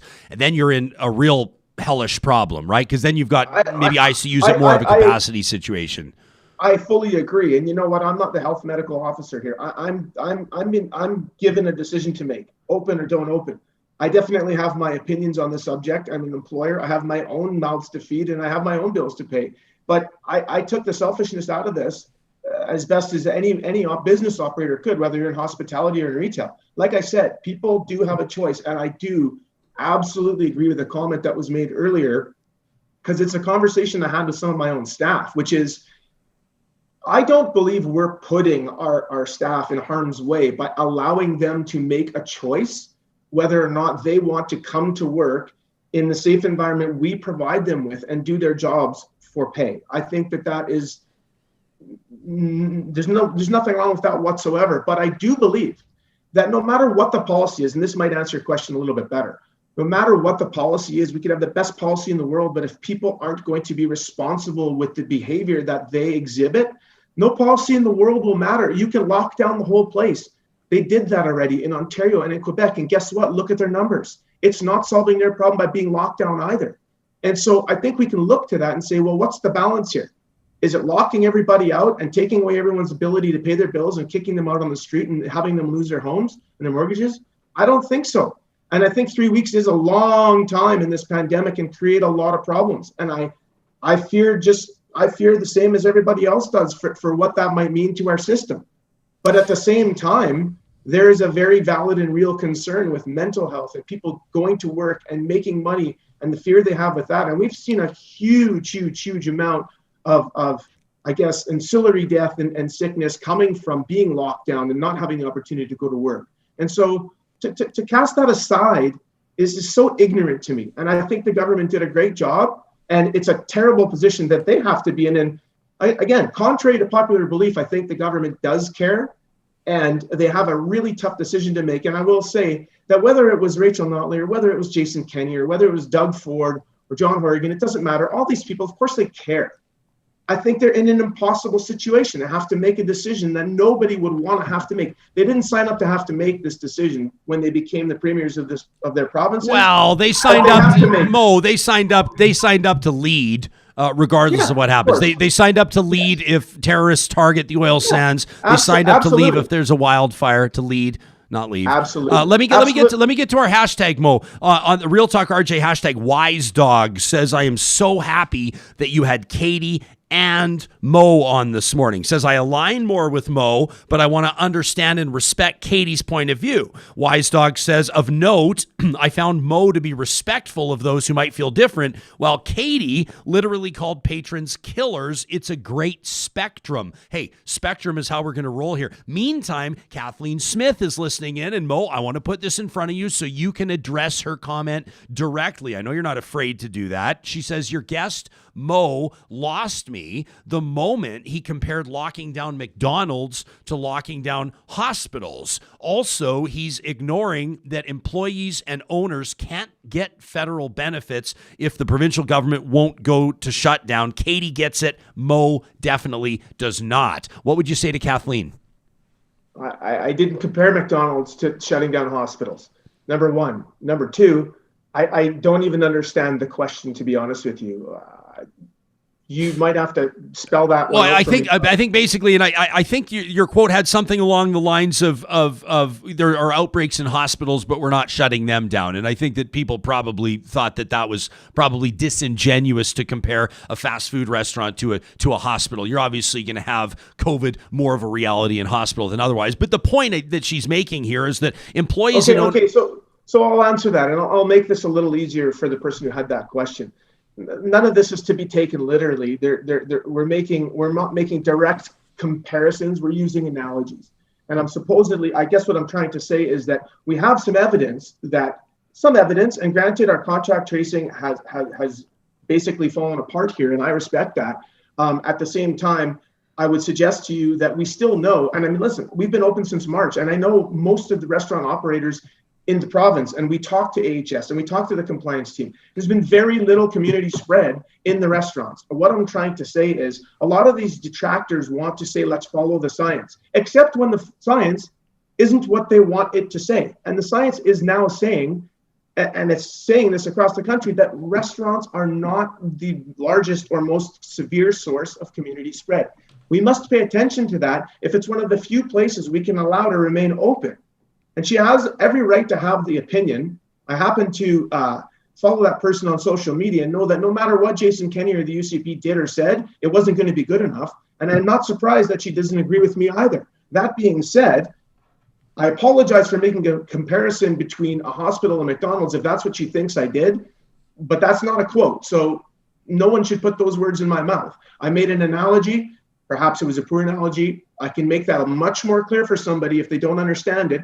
But the reality is, let me be very clear about this. We do not have a massive amount of community spread in the hospitality industry. We've been operating with all the guidance as businesses. You walk into my restaurant, and you've done this, Jespo. You're told to sanitize your hands. You're wearing a mask. You're sitting basically in a plexiglass room. We're doing everything that would be done in much more protective environments. And the option is still yours as a guest to come in or not to come in. No one's putting a gun to anybody's head and saying, go to a restaurant. And many aren't. And that's really tough for a lot of restaurants right now. But if people don't want to be in these restaurants, that's their prerogative. But the prerogative shouldn't be taken away to actually run these restaurants and keep them open for those that work in them. Okay, Mo Blayways, we asked you to come on here and speak your mind, and you've done exactly that. President, co-founder and past of Old Strathcona Hospitality Association for the last 5 years on the advisory committee to Restaurants Canada. And I want to give a shout out to a group. I said, what's the one thing you want me to say when I introduce you? And you said you wanted me to point out how proud you are to partner up with Kids Sport and your hockey player-sponsored burgers. When everything's back to normal, Mo, I look forward to crushing a burger. And we want to thank you for making time for us this morning and participating in some real talk. Thanks for this. Thanks for having me on the show as usual. Yeah, you got it. So that's Mo Blayways. We're hoping to connect with Licia Corbella. It's been Sam Brooks has been doing an amazing job today in light of some technical difficulties, which is of course unfortunate. But he is our calm and steady. Who do you want to be today? Are you the captain of the ship today, Mo? Sam, I think that would be. I don't know if I deserve captain accolades. I think people aren't seeing what's going on behind the scenes as you furiously. I actually want to point something out here, and this is because I'm monitoring literally everything that makes this show happen while I'm doing this. And there's a lot of moving parts, and we're a brand new show, and we're 3 days in, and we kind of built this thing from the ground up. We have the most understanding audience. Like, I just got to say, like, I'm watching the comments on YouTube, and I'm watching Twitter, and I'm watching some people are even commenting on Mixer, which I didn't even know you could do. The audience gets it. We're doing this as best we can. We're two people in one room. Thank you so much to our viewers and listeners. This will slowly get better as we build this show. Okay. Dr. Elaine Hishka is listening in or watching, and we sure appreciate that. A well-respected voice in Alberta's medical community. She says it's been frustrating, she said, listening to your current guest advance a bunch of false health claims. She says the East has not been locked down for months. Suicide rates have been stable through the lockdown, the pandemic, and there are inherent risks with indoor dining, even if public health guidance is followed perfectly.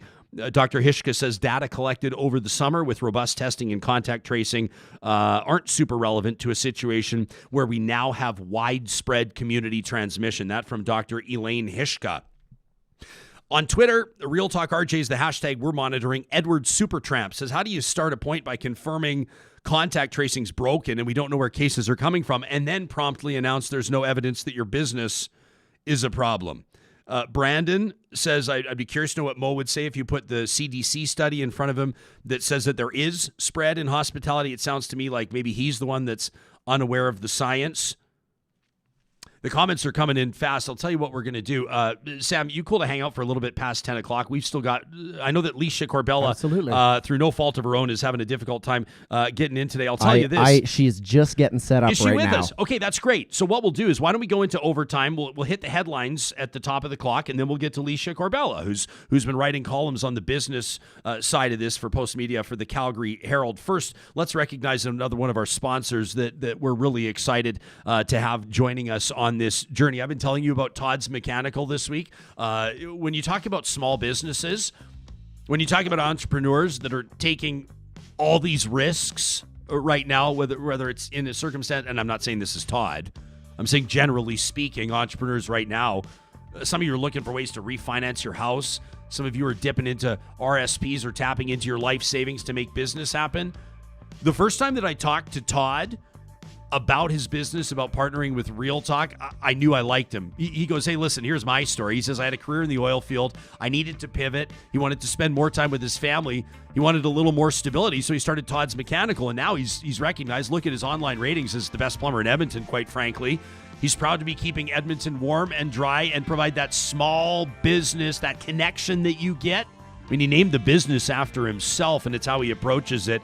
The last thing you want is for your furnace to conk out when it gets down to minus 30, and we know it's going there. I hate to remind you of that.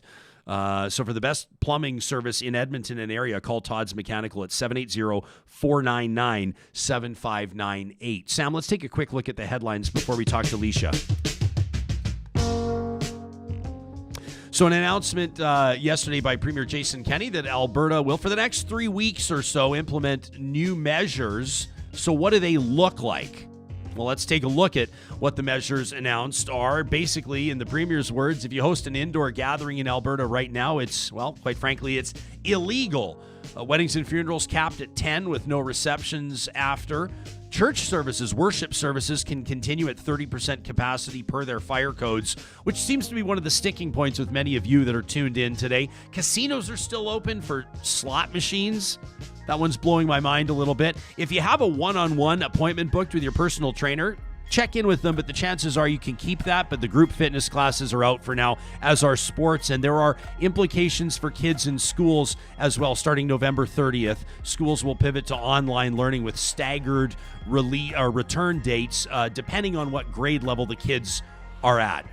All right, let's get to our next guest, and we're grateful that she has stuck with us. It's been some tech wrangling behind the scenes, but we're grateful that Licia Corbella has agreed to take some time to talk to us today. The columnist for Postmedia out of the Calgary Herald. Licia, welcome to Real Talk. Thanks for making time for us. You're welcome, Ryan. Sorry about the mess up there. I had the wrong passcode or something. Hey, you know what? We are on day 3 of what we hope will be thousands of days of this show, Licia, so we're going to get it all figured out, and we appreciate you sticking with it. Your column published in the Calgary Herald today, the headline reads, "Retailers Relieved Government Has Not Locked Them Down." What were the retailers telling you, the ones that you talked to, and what did they make, and what did you make of the measures announced yesterday? Well, I actually had a woman call me, and she said that, she's called me for the last sort of month. She's a nail salon owner, a little Vietnamese woman. Oh my gosh, she looks like a doll. And she said she would have lost everything. She was on the verge of, I think, some kind of a mental breakdown. And yesterday she was so relieved that she called me later in the evening and said, I just feel like I have my life back, that this pending, what we all thought was going to be a lockdown, has not occurred. She's so safe. Her place is spotless. And, so for retailers, the Canadian Federation of Independent Business says that they have a survey that's in the books, like it hasn't been released yet, but 40% of businesses in Alberta small businesses in Alberta said that they would have gone bankrupt had there been another lockdown. 40%. And, small and medium-sized businesses employ 93% of the Alberta population. Of workers. So, I mean, it's huge. And, you look at what's happened in Toronto, these small shops.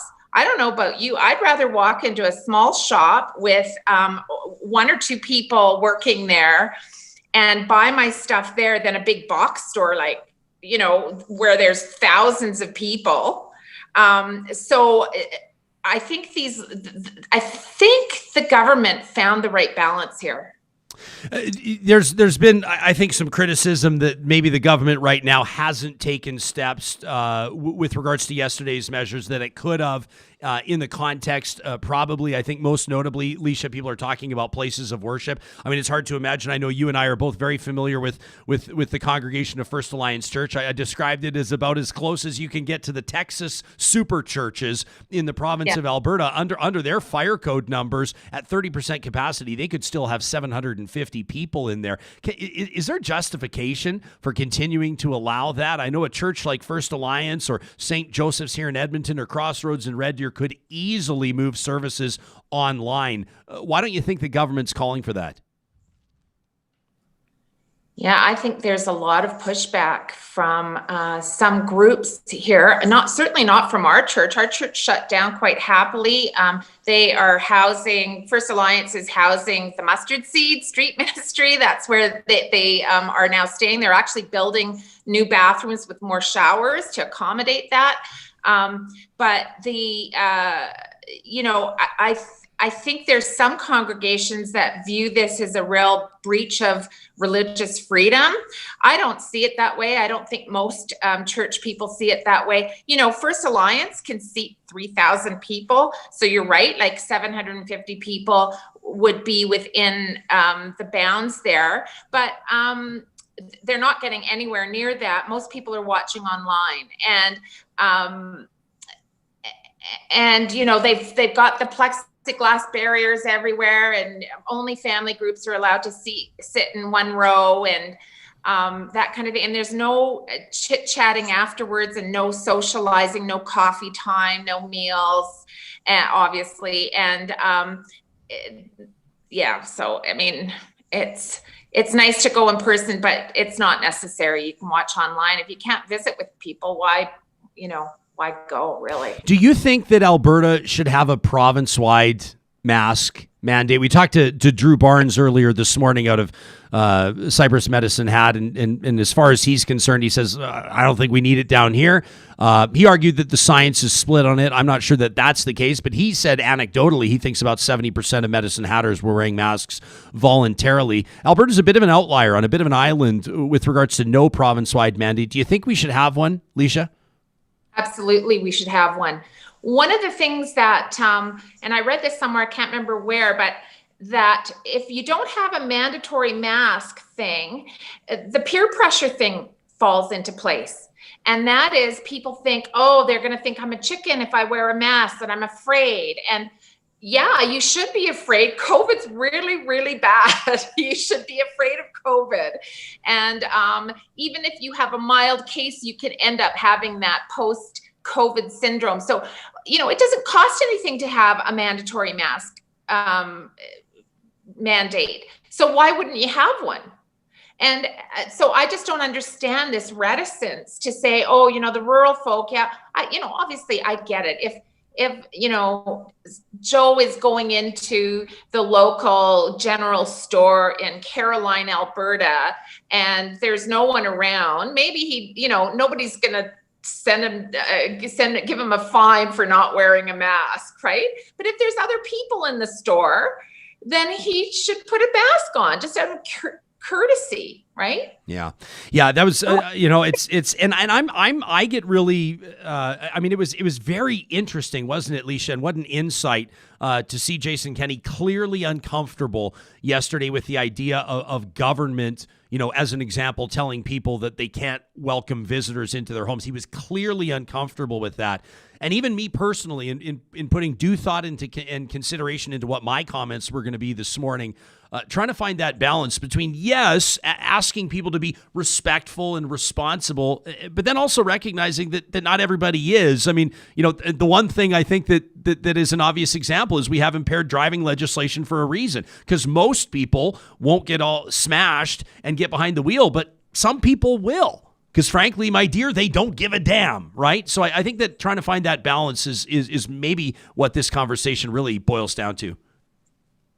Yeah, it's all about finding balance. And, it's about responsibility. Like, a lot of people are talking about their rights. Well, what about their responsibilities to protect others, right? And that's the flip side of the coin, right? We always talk about rights, my right to do this and to do that. Well, the other side of that coin is responsibility, and we have a responsibility to protect the most vulnerable. And wearing a mask is just the least you can do, right? Yeah, 100% agree. Yeah, and having people in your home, I'm glad for this, because we have been having small gatherings in our home, like, two people that two bachelors who probably need a better meal and things like that. We've been having them over, and now we know, what, that's not okay. And so we've been told, and we're going to follow the rules. Licia Corbella, you can read her column this morning and through the week in Postmedia papers, including the Calgary Herald. I look forward to welcoming you back to the show, Licia. Again, thanks for not bailing when the technical difficulties manifested themselves. I feel so bad. No, it's not you. It's not you. It's all good. Licia, thanks so much, and we'll talk to you again soon. That's Licia Corbella of the Calgary Herald. I sure appreciate it. We're into overtime here on Real Talk, and maybe we just need to make the show longer. I mean, with all this sponsor support, this advertiser support, and the interest that we're seeing, we're just going to keep making the show longer because we're not going to start adding more advertisements into the same time period. I promise you that. With more advertiser support will come more time on the air. But we do have some time now to get to some of what you're saying. Cameron Johnson's watching the show, and we appreciate that. He says, hospitality is a very tough industry, but wanting the government to force industry to shut down to ensure your survival is not appropriate. That's from Cameron. Paula Kerman's listening in. She says, but now that contact tracing is lost, we don't know where new cases are coming from. Scarlett Bjornson's watching this morning. She says, I want to say well done with the diverse panel today. She says, totally following through with your Real Talk promise. Hey, there are going to be voices that you align with on this program, perspectives, and we're going to bring people on this show that you think are absolutely out to lunch. And we hope that their perspectives will challenge your long-held perspectives. We hope that you will put everything that you believe through a filter. And if it still makes it through that filter and you still feel the way you do, then you can say that you've participated in an important exercise. Scarlett goes on to say we're not always going to agree, and we shouldn't always agree. Healthy debate is just that, healthy. She says this is great. There's emotion this morning, including laughing out loud. Great conversations.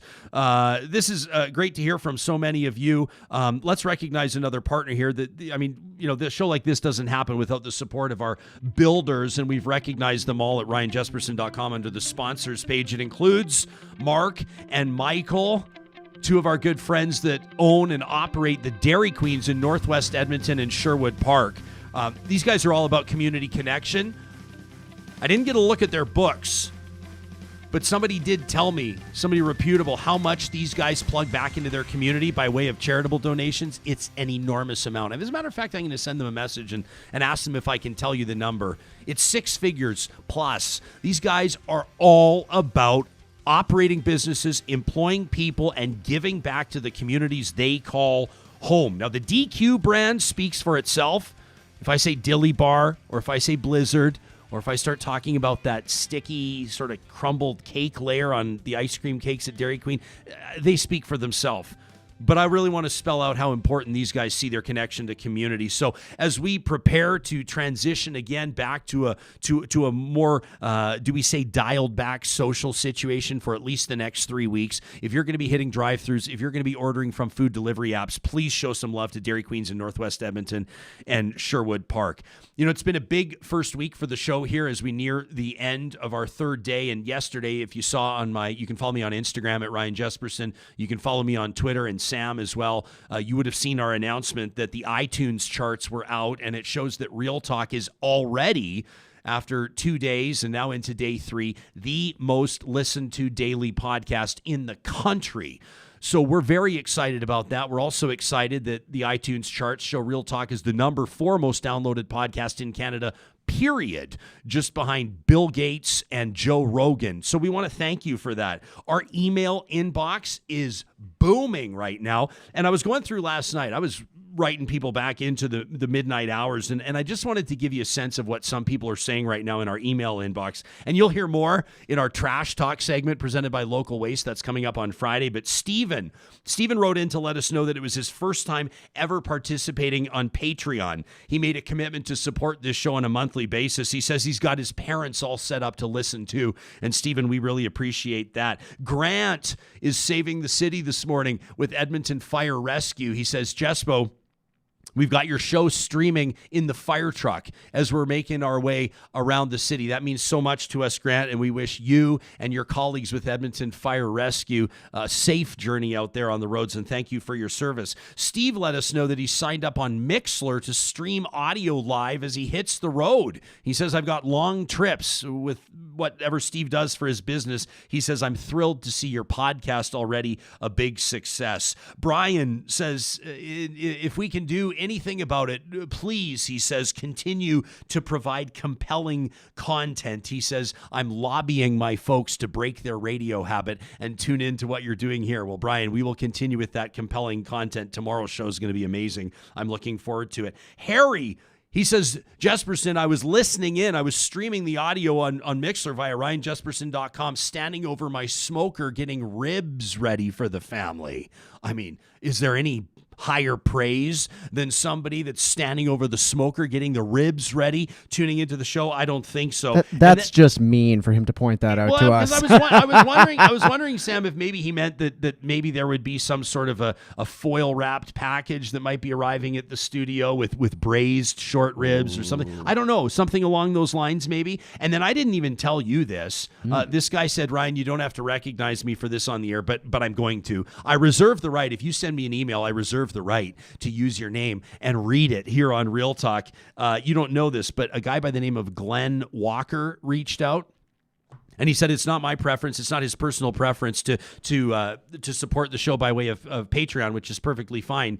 He said, but I'd like to make a one-time donation. He said, what's one thing that you're looking to add to the show? And I said, well, we're eyeing up some pretty sexy studio lighting right now. I said, that's going to be the next purchase as we continue to expand and improve on the quality of what we're bringing you every single day. And so Glenn Walker transferred us an email, the subject line, friend of the pod, and he donated $100 to the purchase of new studio lights here in the Real Talk studio. I mean, this has just been an incredible outpouring of support in the first few days, and Sam and I know, are both very grateful for it. Absolutely. Yeah, so you get to go light shopping in the next couple I get of to go days. light shopping. That'll be fun. That's pretty exciting. Yeah. I want to recognize as well, we certainly wouldn't be able to do all this without the computing power that keeps Real Talk going, and we're grateful for Daryl and the team at Westworld Computers. It's a household name, Westworld Computers is, across Western Canada, and if you're looking for the latest Apple offering, like the big iMac, the big sexy iMac that Sam's got on his desk, or this beautiful 12.9-inch iPad that I've got here. I'm loving this thing to monitor our Real Talk RJ hashtag. Daryl and the team at Westworld are all about customer service and connection from the sale all the way through to maybe the next time you want to upgrade. They've been in business, family business, for more than 40 years in Calgary and Edmonton. Heck, I bought the original iMac, those orange ones? I got my orange one at Westworld in Vancouver literally 20 years ago, so I'm thrilled to have them on board for this. Thanks to the team at Westworld. When we stopped in at Westworld to pick up our gear, I had personal flashbacks because I remember being a kid and my mom getting her big floppy disk drive on the front, gray Old Mac school. Pro. Old school. There. Yeah. It was fascinating to watch you, Sam, in a store like Westworld. Like a tech guy like you walking around Westworld, and I was like, I got the sense that you could spend $75,000 in there in about 10 minutes. I was in a bit of a candy shop. You were in I was in a bit of a candy shop. I'll say that. Shop. Yeah. Hey, there's all this talk about a Premier's announcement yesterday, and a lot of people chiming in on the Real Talk hashtag, and it might be time for some levity. And I think exactly the clip that I'm going to get to here. The video I'm asking you to load up. This one out of New Brunswick. This was amazing, and if you haven't seen this, you need to see this. Now, it's serious. It's a public health directive that's being announced. It's an official. I mean, this is a media. Well, I'm going to stop introducing it, and I just want to roll the video. So here's the deal. So reporters, let me provide the context very quickly, and you're going to want to turn this up. Turn it up as loud. If you have a subwoofer right now and you can turn the bass up, if you can really create sort of that audio experience, if you can set the table for full audio exhilaration, now's the time to turn it up. Reporters are all on a Zoom call. as happened in Alberta yesterday. It also happened in New Brunswick. And that means that, obviously they're able to mute themselves or not. And when they're called upon, when they're tapped on the shoulder, they can ask a question of the public health professionals. Well, one of the reporters, intentionally or otherwise, I'll leave that to you to decide, left their phone unmuted as they, let's say, stepped away from the news conference for just a moment. Let's roll it. Dr. Tom Bateman, Times and Transcript. Oh, hi there. I'm worried this. Can you hear me? Hang on one sec, folks. That is not me.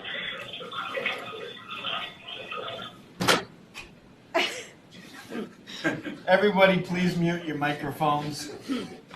Can we, Sam, is there any way that, as they would say in the olden and golden days of television, could we re-rack that for our own pure pleasure? Would we be able to play that just one more time? Because it's too good to be played just once. And I know if you didn't have your subwoofers turned all the way up, if you're still wondering what I'm talking, if you didn't catch the background audio, can we roll it one more time, Sam? Thank you, Ms. Cunningham. Thank you, Dr. Tom Bateman, Times and Transcript. Oh, hi there. I'm worried this. Can you hear me? Hang on one sec, folks. That is not me. Okay. So anyway, my favorite part about it, other than the one reporter that's clearly going with the flow, if you will, is that Tom Bateman, the reporter that had the mic, that was holding the conch, felt the need to specify, and I don't blame Tom, felt the need to specify that that's not me, by the way, he says, because if it was him, that would be, can we both agree, if we visualize what that situation would look like, Sam, that'd be a pretty gutsy way to ask a question to a healthcare professional. It's the original Naked Gun movie. There is a scene where Leslie Nielsen goes into the washroom wearing a lav, and that's all I can think of when I see that clip. That's amazing. That was out of New Brunswick. Jessica is watching the show this morning. Jessica, thanks for tuning in. And she says, it warms the cockles of my heart to see people of all political stripes supporting independent media like this. She says, this is amazing. Jessica, I agree. To have Katy Ingram and Mo Blayways on the same program, both restaurateurs, both experts, if you will, in their own hospitality offerings, but with completely different political perspectives, back to back on talk. That's exactly what's supposed to happen. To have Drew Barnes joining us, a conservative MLA out of the southern part of the province, and we'll be talking to politicians of all different parties, of all different political stripes. That's important to us. To have Licia Corbella, who I think, obviously viewed as more of a conservative-leaning columnist, and we're going to have full-blown lefties on the show too. Some of you are going to love the guests. Some of you are going to hate the guests, and you're still going to watch every single morning. I've never really quite figured that one out, but I think it boils down to people like to be challenged. We need to be challenged. We need to have our perspectives, I think, put up for public consumption. We need to chew on these things and have real conversations with one another, and we commit to continue doing that. As we say goodbye to you this morning, I want to say one thank you, and we'll wrap with this thank you to the team at Clean Air Club. You can tell that I'm talking to you this morning through a plexiglass barrier. Sam and I have distance between us, plexiglass between us, and I should let you know officially, you may have assumed this, but just let me tell you that we have had some in-studio interviews scheduled for the next few days. A couple of them we were really excited about. Real Talk is now transitioning to a full Zoom platform interview status for at least the next few weeks. We're easily able to accomplish that because it's important to us, not only that we do what we can to help stop the spread, but also that we set a good example. And a big part of that has been evaluating the air quality here in our studio. So we reached out to Clean Air Club. One of the things they did was recommend an air purification unit, and we have that humming here. It's actually nice and quiet. You can't even tell that it's running. But another big thing that they want you to think about is your furnace filters. If you check out cleanairclub.ca, they're taking all the worry out of this for you. When's the last time you changed your furnace filter? I mean, a couple of you know.